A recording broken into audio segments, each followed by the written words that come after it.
Може да нам засветлите до самое видео, где я рассказывала всякие разные фотки с родителями, там, сама моя, что я не подруга, конечно, не подруга, а первая курьер, как вам сказать.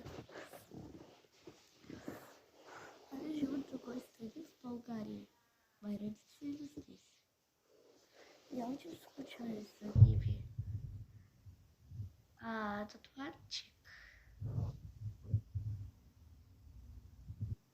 он тоже чокнулся.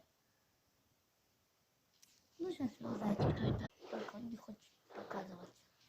Он вот это может показать. Ну, вы поняли, кто это. Да. Я очень скучаю за моей кузиной, за ее сестрой, за моего как я там, за мою тетю, как еще там, крестную, что ли, как, я сама не знаю. И на этом bye-bye.